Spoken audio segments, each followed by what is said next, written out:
Dottori, tutto a post? Welcome back to a new monthly update about Sane C libraries.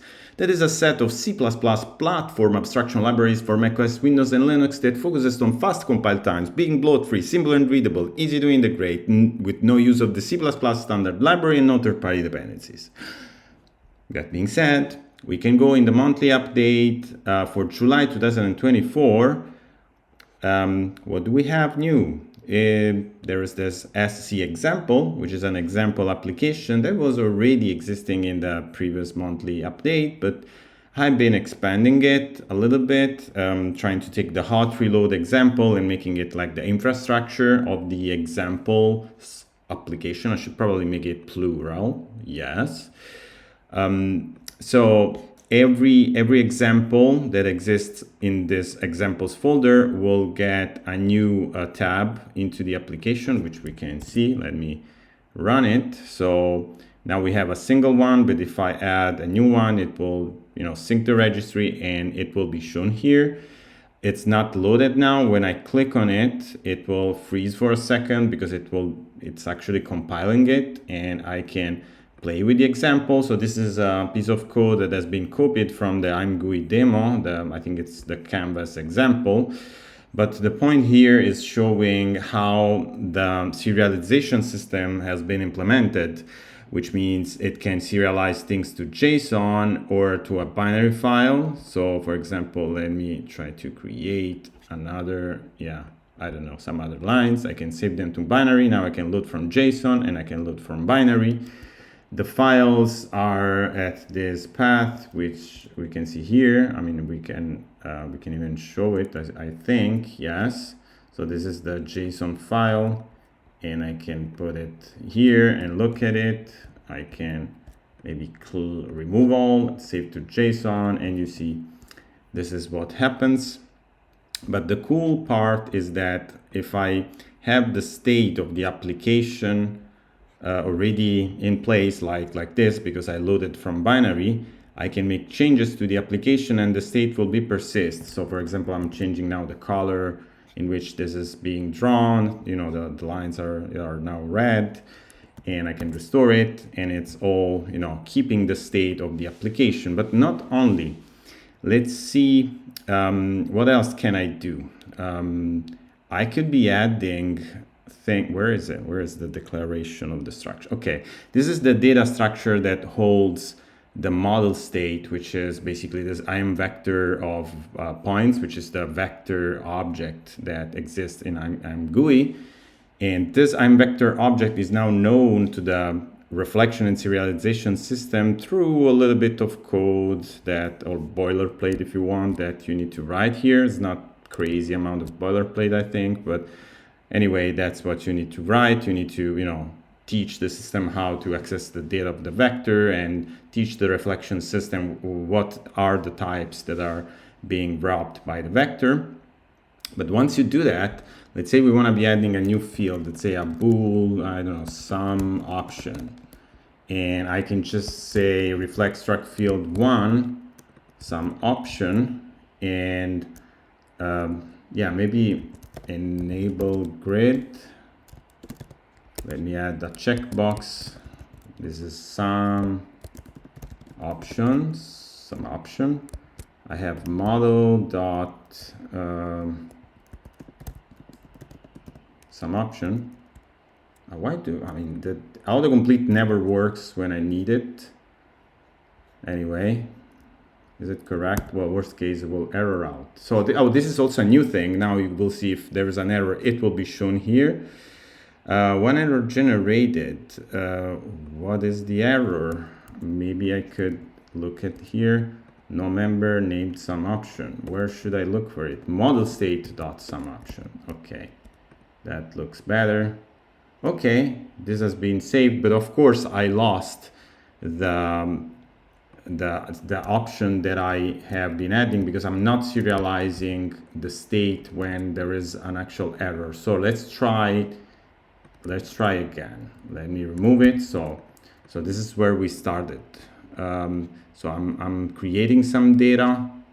Let me save it even to binary, and let me save also to JSON. Now I can add this option. When I add this option, the option is added, but the data is preserved. And I can even load from JSON or load from binary. And this option is, is not changing the format of the binary file, because there is the version serializer, which you can look at here, load version with schema, that will load the data using the schema information. So if I load from binary, I'm hitting exactly this code path, because the schema, which is some sort of signature that you can derive from the types in the data structure, are different from the one that has been serialized, because now we have this some option that has changed the definition of the model state. And the cool part is that there is another code path which is called load exact, which is a lot faster. It's doing some tricks and optimizations to go faster when you can ensure that the schema of the data that has been serialized corresponds one-to-one with the schema of the type you're trying to deserialize. That being said, let's go back to the blog post. So the other thing that has been added is making the hot reload to work on an iPad. And I have here my iPad, which of course now has gone sleeping. Can we make it? Oh, it's actually still running. So this is actually a live stream from my iPad, which I can show here. It's actually connected, so it's not an emulator. I can literally throw things. And this is cool because I can connect to my iPad. This is clearly a jailbroken iPad, of course, because otherwise you would not be able to do this kind of tricks. So let's connect to it. Now I have this SSH on the iPad. Maybe let me make it bigger, otherwise it's going to be hard.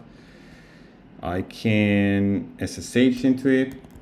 Let me open ZSH. And I have my serialization. Let me close all of these files, otherwise I will get confused. This should be into user, which is var mobile, repositories, SCExamples. Yes, examples, serialization example. So that's our example. Of course, that's a copy that exists on the iPad, and I can hot reload it also here. So if I change, for example, but this is my go-to line to change because I know this is going to work. This is the color of the lines. You see that the state is persist, and it's going to be, hot reloaded, persisting and restoring the state. I could do the same with load from binary, same to binary, and so on. So I cannot click because this is just a video. I should do it on the actual iPad. So let me save to binary. Can I load from JSON? Do I have something? No. Let me draw something else and save to JSON. Load from binary and load from JSON. Does it work? Does it not work? Save to JSON. Save. Load from binary. Load from JSON doesn't work. I don't know. Maybe is it even creating the file here? Let me see. Where is it? State.json. File is here. Not really sure what's going on. I suspect it is a bug, but so load from binary, load from JSON doesn't load anything. Well, I guess there is something to fix. But other than that, so it's so cool to be able finding an actual bug while recording my blog post. But nevertheless, let's go on the next item, which I actually already more or less covered. This goes more in detail because these are basically the fixes that the serialization library has been needing when I have been developing that SC example called serialization, and just incremental improvements like supporting Boolean primitive types, which for no reason was not supported, adding these helpers like write with schema and load version with schema that creates this binary format where the schema is prepended to the actual serialized binary data. And that's how I like to serialize the binary data, but you can just very clearly, for example, if you're using this serialization to create an RPC protocol, you can just send the schema at the beginning of your handshake and then use the regular serialization for, without needing to send the schema at every message. I've been making some changes to reduce some boilerplate to wrap custom like vectors, like the I'm vector that you have seen in the example, and things like that. So this is repeated 2 times. Oh no, this is for serialization text and serialization binary, of course. These are 2 separate libraries. So the JSON serializer is in the serialization text library. Why is it called text and not JSON? Because I had the idea of adding more text type formats, which is not necessarily JSON. Next, SC plugin has received a lot of improvements, not a lot, few. I don't know why I said a lot, because there are just a few.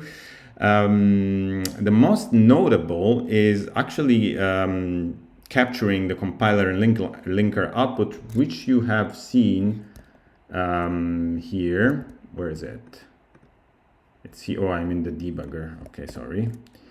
So if I modify this with some errors, for example, this is going to be shown because I'm collecting the output from the compiler and capturing actually and showing it as an error when needed.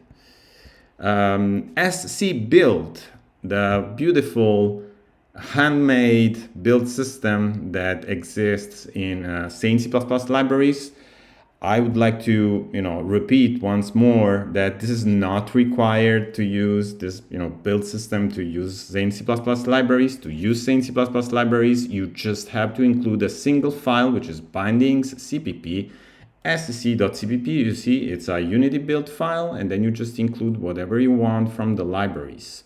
No other step is needed. Well, maybe linking a few very obvious libraries. This is, of course, listed here, which is a core foundation and core services on macOS and libdl and pthread on Linux, and actually nothing on Windows because we are using the pragma comment lib. But nevertheless, the SC build got the promotion. It was in draft status, now it's yellow, which means, MVP. That's an arbitrary measure that I basically decide myself. I have some sort of roadmap plan of things I would like to achieve, but the features that exist so far are pretty nice. I mean, you can take a look at the, where is it? I can't remember. Support, no, tools, yes, build, SC build. There is already a number of features. You can include directories, you can add presets, configuration, defines, you can filter by operating system, iOS, macOS, Linux, and things like that. So you basically build project definition using some imperative code where you add, files with wildcards. It's pretty nice in my opinion. It's becoming nicer at every release because I'm improving it. I'm improving it with the things that I need as I need them. So if a feature is not it's because I'm not using it. For example, there is currently no way to generate a dylib or dynamic library project. I assume it wouldn't be that hard to do, but it's not something that I have been needing so far. So I'm just not, there is no support for that until I require it, need it, or someone maybe would like to provide an MR for that. That being said, we've had one contribution this month, so I'm very happy about this. It's a debug visualizer done by Jeremy. You can take a look at his Twitter. Actually, I'm not logged in, so probably, is it showing it? Yes. He publishes a lot of very nice articles regarding his latest project, his project Asset Cooker. So take a look at that. It's really, really cool. And there is, the obvious set of additional fixes. I mean, I don't think I will ever be able to make a monthly update without some fixes. Fixes are just everywhere. There is this flags to export strings and small string across plugin boundaries. Oh, actually, I forgot to discuss about this. This was in the plugin section, but now, yeah, we can discuss it here. So I've been adding the export clause to many classes such that when it's compiled, they will be exported as symbols from the executable. This clearly will increase the executable size if these classes were not used by your host executable for some reason. But this is needed because otherwise plugins, which are just DLLs and DYLibs, will not be able to link to any of those classes. I can probably put this under some sort of flag. I'm not sure if to put, by default on or by default off, because there are pros and cons in both options. I really want to make the use of plugins straightforward, without remembering to enable some obscure define. Otherwise, you will get some obscure error when linking. But I don't know, I'm not so happy about increasing the executable size for people that are not using it. So let's figure out maybe a good solution. Yeah, the other fixes are just something in containers. I was not I think there was some error in the array class. Yeah, I was not sending the right type of arguments and things like that, very minor things. And there was a fix in parsing doubles. I remember I found this because the JSON serializer was failing to load some JSON files that had zeros, floating point zeros inside of them. And I've been adding this lifetime bound. This is really cool. This lifetime bound is basically feature of some compilers that you can say, hey, when you access an object through this method, make sure that this memory is not accessed anymore. When the object that has this method has been called on is leaving the scope. So this is the typical thing you can use when you are creating a string view from a string, and then the string goes out of scope and you have a dangling string view. This is actually giving you a compile time error. So that's like Postman, Rust style ownership, very, very simple level of ownership following, but I think it's useful. It doesn't cost anything to enable it, so I did it. I think this is all for the month. You can read the other fixes, but they are not crucial.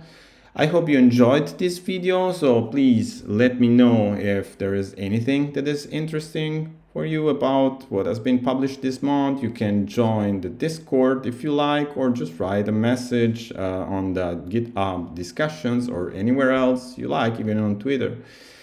And see you next time with the next monthly update for Sane C Libraries. Bye.